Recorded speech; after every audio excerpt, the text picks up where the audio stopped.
Hey guys, Farrell here. Just wanted to give you a little bit of a 2025 update of my gear at the moment.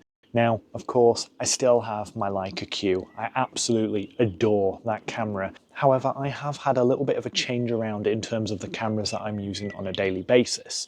So recently I've managed to pick up a Fujifilm X-E4 to go along with my X-T4. Now I know the X-E4 is probably one of the most niche Fujifilm cameras out there, but so far it seems pretty good and it seems to be what I am after in a system.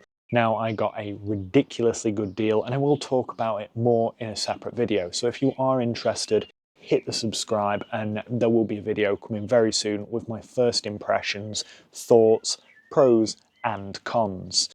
Now, to fund that, I did actually end up selling the Lumix S5.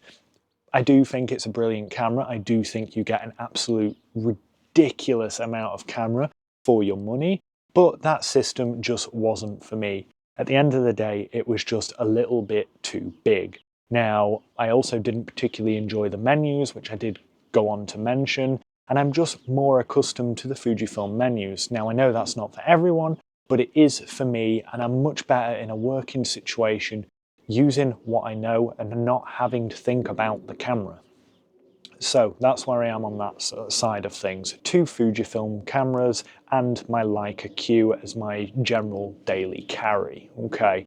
There are quite a few reviews coming up, so I'm actually touching on the original 56mm f1.2, the OG Fujifilm 56mm. I also have another 56mm being sent out to me that I will be reviewing, a much smaller f1.8 prime, and I will obviously, like I say, do a review on the Fujifilm X-E4. I've also picked up the 23mm 1.4, the weather-resistant linear motor version, so there will be a review and a first impressions coming on that.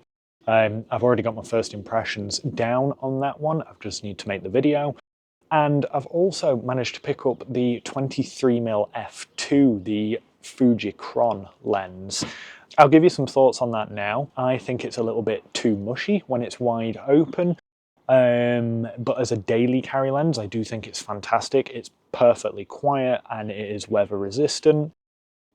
I'm not sure, I need a little bit of time with that lens to enjoy it. But speaking of smaller lenses, I've also picked up the Fujifilm 18mm f2.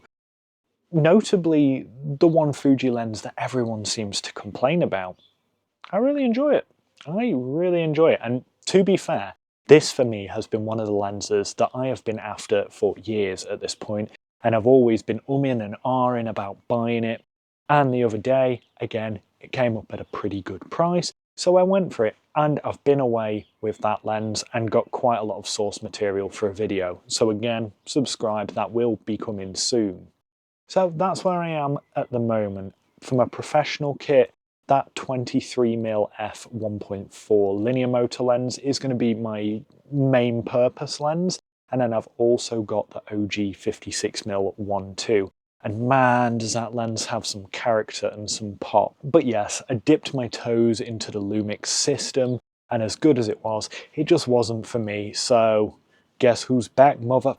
Alright guys, this is just a quick update, and I'll see you in the next video. Hopefully coming very soon. Peace.